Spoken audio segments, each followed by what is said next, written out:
कई बार देखिएगा ना, कोई मोटरसाइकिल वाला किसी ट्रक के बगल से निकलेगा, नॉर्मल स्पीड में तो दिक्कत नहीं है, खुद तेज निकलेगा तो धाए से डिसबैलेंस होकर सट जाता है। गांव में सुनते होंगे ना, ट्रेनवा खींच लेती है अपनी ओर, ऐसा सुने है ना, चल जाएंगे दबाक देखिए इस पे ट्रेन पे चाहिए, आप कहेंगे ट्रेन खींच लिया। दो जहाजे या दो पानी वाली नाव पास आने पे क्यों लड़ जाते हैं? तेज गति से जाने वाली वाहन या ट्रेन के सामने रहने वाला व्यक्ति उस पे क्यों गिर जाता है? समझो ध्यान से। कोई रेलवे लाइन है, प्लेटफॉर्म है ये, ठीक है, ये प्लेटफॉर्म, इसके सामने से रेलवे लाइन जा रही है, रेल की पटरी है, इस पे अभी ट्रेन नहीं आई है। सपोज कीजिए कोई आदमी व्यक्ति यहाँ खड़ा है, आप ट्रेन, गांव में सुनते होंगे ना, ट्रेनवा खींच लेती है अपनी ओर, ऐसा सुने है ना, वो बर्नौली का नियम है, ट्रेन कुछ भी नहीं खींचता है। समझो ध्यान से, हवाएं इधर से इस व्यक्ति पे प्रेशर लगाई हैं और हवाएं इधर से भी इस व्यक्ति पे प्रेशर लगाई, दोनों प्रेशर क्या आपस में बैलेंस है, दोनों प्रेशर आपस में बैलेंस है, इस व्यक्ति को कोई दिक्कत नहीं है। लेकिन हमें पता है कि जब भी स्पीड बढ़ेगा तो प्रेशर घट जाएगा। अगर इधर से ट्रेन आने लगी, इधर से ट्रेन आएगी, तो जो यहाँ की हवाएं हैं उसको तो स्पीड बढ़ा देगी ट्रेन, ट्रेन क्या करेगी, स्पीड बढ़ा देगी। जैसे स्पीड बढ़ाएगा तो ये प्रेशर घट जाएगा, ये प्रेशर घट जाएगा, ये वाला तो घटा नहीं, ना ही बढ़ा ना ही घटा, ये वाला घट गया, ये वाला ढकेल देगा इधर। जब आपको एक आदमी इधर से ढकेल रहा है, एक आदमी इधर से ढकेल रहा है, ये हट गया तो ये वाला ढकेलिए देगा, यहाँ पे चल जाएंगे दबाक देखिए इस पे ट्रेन पे जाइए, आप कहेंगे ट्रेन खींच लिया। अरे यार, बर्नौली का नियम है, प्रेशर कम होता, खींच ले गया यहाँ पर। इसलिए आप गौर करके देखिएगा ना, कभी भी मना किया जाता है कि हाई स्पीड में गाड़ी को किसी दूसरी गाड़ी के पास से नहीं निकालना चाहिए। देखो, अगर ये कोई ट्रक है, ये क्या है, कोई ट्रक है, अब इसमें क्या है कि यहाँ से कोई बाइक वाला अगर गुजरेगा, यहाँ से एकदम पास से अगर कोई बाइक वाला गया यहाँ से, अरे बाइक मान लो ये बाइक हो, यहाँ से कोई बाइक वाला क्या करेगा, गुजरेगा, यहाँ से अगर बाइक वाला जा रहा है तो अब देखो ध्यान से, इस पे हवाओं का इधर से प्रेशर है, बट इधर से हवाओं का प्रेशर को कौन रोक दिया है? ट्रक रोक दिया। ट्रक क्या किया है? रोक दिया है। अब आप बताओ, ट्रक रोक दिया, बच गई कौन सी हवाएं?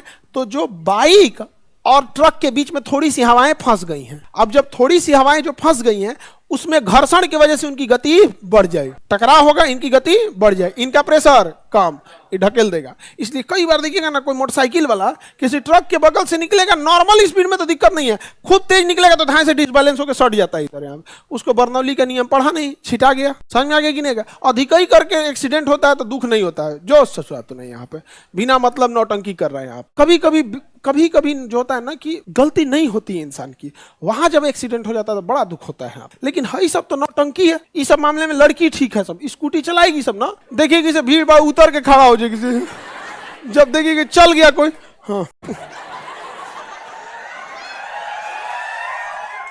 नहीं समझ आ गया। स्कूटी कितना छोटा बना है, सबको पता नहीं कहाँ हो रहा है, हाइट में घटते जा रहे हैं यहाँ पे, फिर उस पे एक पैर नीचे करके ढकेल के चल कर ले जाओ भाई, हमने ठीक है, तो ऐसा संयमित ढंग से चलाना चाहिए। क्या जरूरत है इतना, बहुत तकलीफ होता है, माँ बाप को कितना तकलीफ होगा आप समझ नहीं सकते हैं। यहाँ पर आप देखना ध्यान से, हवाई जहाज में जब दो हवाई जहाज आमने सामने क्रॉस करती है तो उसको एक सेफ डिस्टेंस रखा जाता है कि तुम वहां तुम यहां, और अच्छा खासा डिस्टेंस रहना चाहिए दोनों के बीच में। या फिर पानी वाली जहाजें जब दो साथ में चलती है तो एकदम पास नहीं लाना चाहिए, लड़ जाएगी। कैसे?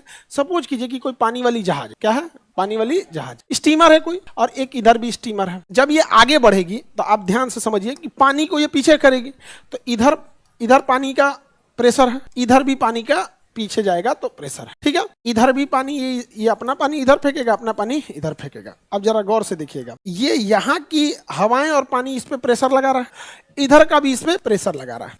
जितना प्रेशर ये लगा रहा है उतना ही प्रेशर ये लगा रहा है, ये भी बैलेंस है, ये भी बैलेंस है। लेकिन जब दोनों पास आएंगे ना तो इन दोनों का पानी आपस में मिल जाएगा, देख रहे हैं, पानी आपस में मिल जाएगा। बस जैसे पानी मिलेगा स्पीड क्या हो जाएगा, बढ़ जाएगा। स्पीड जैसे बढ़ेगा तो ये प्रेशर घट जाएगा, और प्रेशर जैसे घटा तो ये वाला प्रेशर अपना काम कर देगा, धड़ाम से लड़ जाएगी, क्या हो जाएगी, लड़ जाएगी। इसलिए एक सेफ डिस्टेंस रखा जाता है।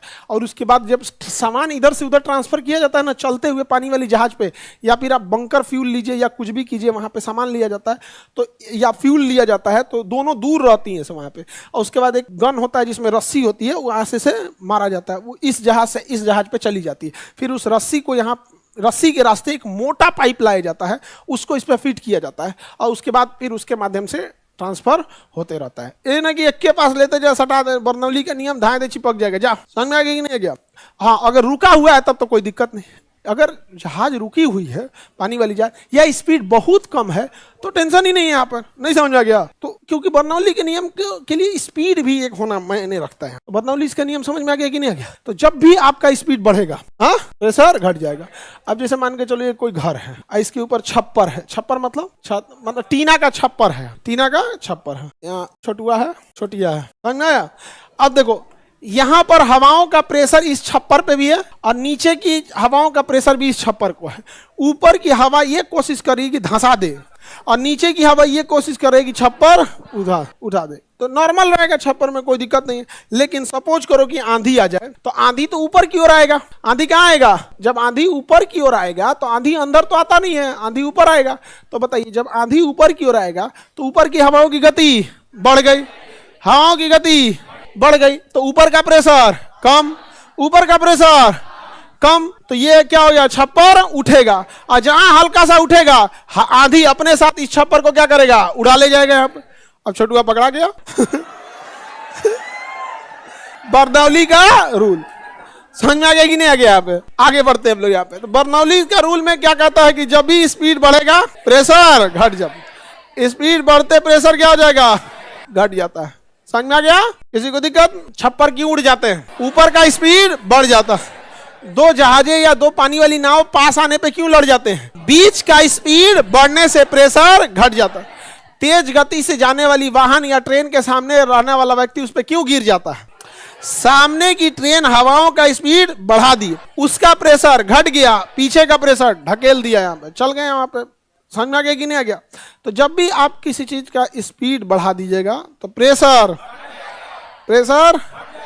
घट जाएगा यहाँ पे। क्यों? हाँ, बर्नौली का रूल इसी पे है, ऊर्जा संरक्षण पर आधारित है। प्रेशर बढ़ाएंगे तो स्पीड घटेगा। समझ में आ गया कि नहीं आएगा? इसका हम उल्टा तो कह सकते हैं, जैसे सीधा बात हम बोलते हैं, स्पीड बढ़ाइएगा तो प्रेशर घट जाएगा। इसका उल्टा कहते हैं, अगर बहुत किसी चीज में प्रेशर है, अगर प्रेशर बहुत ज्यादा है, इट मींस वहां स्पीड नहीं देखने को मिलेगा। अगर बहुत प्रेशर है तो स्पीड देखने को नहीं मिलेगा। बात प्रेशर और स्पीड उल्टा होते हैं सब। अब देखो, समुद्र के पानी में बहुत प्रेशर होता है, उतना पानी है समुद्र पे, तो समुद्र का पानी प्रेशर ज्यादा लगाता है। इसलिए जितना गहरा तालाब, जितना गहरा समुद्र, उतना ज्यादा प्रेशर। और जैसे प्रेशर ज्यादा होगा स्पीड घट जाएगा। इसलिए गहरा समुद्र शांत होता है। देखिएगा, जो गहरा समुद्र रहेगा शांत होगा। तो लोग भी कहते हैं कि जो गंभीर व्यक्ति होता है देखिएगा शांत रहेगा। है जो टुटपुजिया होता है सब ना, ये चट्टा सब इतना ना बहसबाजी करेगा सब ना, दिमाग जर जाता है बहसबाजी सुन के। एक से एक रहेगा सब। यहाँ प्रेशर ज्यादा स्पीड कम, अब प्रेशर कम तो स्पीड ज्यादा। आगे बढ़े। बर्नौली का नियम सॉलिड पे लगेगा नहीं, लेकिन फ्लूइड और एयर पे लग जाएगा। फ्लूइड में लग जाता है। समझ में आ गया? एयर भी एक तरह का क्या है? फ्लूइड है। जिस तरह से द्रव बहता है उसी तरह से एयर को भी फ्लूइड हो सकता है। आगे बढ़े। बर्नौली रूल समझ में आ रहा है कि नहीं आ रहा है? किसी चीज का स्पीड बढ़ाइएगा तो उसका प्रेशर क्या हो जाता है? घट जाता है। स्पीड जब भी बढ़ाएंगे तो प्रेशर घट जाएगा। आप ऐसे भी गौर करके देखिएगा, थोड़ा सा आपको इसको प्रैक्टिकल एग्जांपल दिखेगा। जब आप साइकिल चलाते हैं ना, बड़ा भारी लगता है शुरुआत में, जब वो स्पीड पकड़ लेता है ना तो हल्का लगने लगता है। इसीलिए कभी हम लोग का साथी बोलता है भाई बैठ जाए पीछे, तो कहते हैं ढकेल के बैठ। तो उसको ऐसे ढकेलता था, ऐसे ढकेल के बाद चढ़ के बैठ जाता है। उसको ढकेल देगा यहाँ पे भाई, उसका स्पीड और ढाक से चढ़ के आदमी बैठ जाता है। नहीं समझ में आ गया? हाँ, नहीं इतना नहीं टूटेगा। चलो हल्ला नहीं। एगो तो ई दुकेंगे बैठती है सब गाड़ी, ऐसे गाड़ी पे या साइकिल पे ऐसा बैठेगी सब ना, एक की ओर करके। हाँ, वैसे हम लोग को डर लगता है मोटरसाइकिल पे, हम लोग नहीं बैठ पाएंगे, डर लगता है। उसमें से ना हम मम्मी को मोटरसाइकिल पे बैठाते हैं तो उनको हम बोलते हैं कि देखिए मम्मी, अगर आपको एडजस्ट होना है तो बोल दीजिए ना, आगे पीछे घसकना है। चलते गाड़ी में चला रहे हैं लोग, एडजस्ट होने लगते हैं लोग, आदमी डिसबैलेंस हो जाता है यहाँ पे, घसक के आगे पीछे। हम कहते देखिए आप बोल दीजिए कि थोड़ा दिक्कत है, एडजस्ट होने में रोक दो। रोक देंगे, कौन सा मेहनत है? तो कहेंगे हमको लगा कि मेहनत होता होगा रोकने में। हम क्या उलट जाएगा ना, कुल मेहनत निकल जाएगा। आगे बढ़े। तो हम खुद ही, जब मम्मी को बाइक से ले जाना रहता है तो खुद ही हम थोड़े थोड़े देर पे रोकते रहते हैं। कोई दिक्कत है? अच्छा रोकिए दियो तो थोड़ा ठीक से बैठ जाते हैं। बाइक चलाते हैं हमको, तू हमको सीधा समझ रहा है? सारा गाड़ी चला लेते हैं हम। हाँ, स्कूटी एक ही बार लाइफ में चलाए, उसका कसम खा ली इसको नहीं चलाएंगे। बिना दिमाग का गाड़ी है, पहली बार चलाए पोल में लड़ गए, और वो पास में था इसलिए बचे, वरना जोर से रहता तो लड़ी जाता। हम लोग को आदत है मोटरसाइकिल चलाने की, क्लच दबा लेते हैं, उसमें सोचा मैं क्लच नहीं होता है, ऐठे भाग गया। अमूमन बाइक वालों को आदत क्या है, अगर किक है तो, नहीं तो सेल्फ है तो हम लोग एक बार दबा के थोड़ा स्केलेटर ले लेते हैं, लोग क्लच दबा, उसमें सोचा मैं स्केलेटर लेते भाग जाता है। इसमें क्या है कि हमारे पास बाइक को कंट्रोल करने के लिए, जैसे स्कूटी को कंट्रोल करने के लिए सिंपल रास्ता, आपके पास ब्रेक है। बाइक में ब्रेक तो है ही, इसके अलावा दो चीज है, एक क्लच और न्यूट्रल गियर। अगर गियर न्यूट्रल कर दिए हम तो कितना बड़का 30 मार खाना, ऐठते रहो, खाली हल्ला करेगा और कौन क्या करेगा। क्लच ले लियो, कहाँ जाएगा। स्कूटी में ना सोच रहा गियर है ना क्लच है, केवल ब्रेक है। और जबकि बाइक वालों की आदत होती है ब्रेक का यूज बहुत कम करते हैं। भीड़ आया न्यूट्रल नहीं करेगा, 3 के गियर में 2 के गियर में रखे, क्लचे में दाब के धीरे धीरे निकल जाएगा, उतने में फिर झटका देगा, के लेके चल गया वहां, आधा गाड़ी तो ही खराब कर दिया होता है। आगे बढ़े, चलिए आगे बढ़ते हैं हम लोग। तो बरनौली का नियम वगैरह पे आगे बढ़े। लॉकडाउन में एक ड्राइवर था हमारा, तो मतलब नॉर्मल ड्राइवर था वो, हम लोग का नहीं था, एक दिन के लिए आया था, हायर नहीं मिल रहा था। मेरा ड्राइवर बीमार पड़ा था कोरोना में, तो बीच में ना हमको जब ले गया तो सिवान के पास कुछ गाड़ी में हल्का हल्का कोई दिक्कत, हमको समझा रहा था, सर ऐसे नहीं ऐसे होता है, ये होता है, ये होता है। आप चला रहा था, हमको कोई बात नहीं। बीच में हम कहा अच्छा रुको, रुका गया, अच्छा तुम बैठो हम चलाते हैं। हमको समझा रहा था ये क्लच है, स्केलेटर है, ये चुपचाप बैठे थे। हमको ठीक है, ये इंडिकेटर है। हम उसको बोले ना कि मुड़ रहे हो तो इंडिकेटरवा दे दो, तो कैसा दिए थे, कट गया था। वो 4 व्हीलर जब आप चलाएंगे ना तो इंडिकेटर जैसे आप देंगे ना तो स्टीयरिंग से जुड़ा होता है। जैसे आप दाहिने का इंडिकेटर दे दिए और आप दाहिने मुड़ेंगे, जैसे दाहिने मुड़ेंगे ना तो फिर आपको स्टीयरिंग सीधा करना, जो सीधा करेंगे तो कट जाएगा, इंडिकेटर ऑटोमेटिक बंद हो जाता है। 4 व्हीलर में ये चीज ठीक लगता है। तो दिया नहीं था, कहा कि सर मुड़ने के बाद कट गया है, तो दिखता नहीं है कि तुम इंडिकेटर दिए थे। तो होता है, आप आना चाहिए, आप बनाए ना बनाए, चलाए ना चलाए, गाड़ी अपनी अलग बात है। जैसे खाना बनाने आना चाहिए, नहीं बनाए आपकी मर्जी। तो बरनौली का नियम सिंपल सी बात कहता है, जब भी स्पीड बढ़ाएंगे तो प्रेशर प्रेशर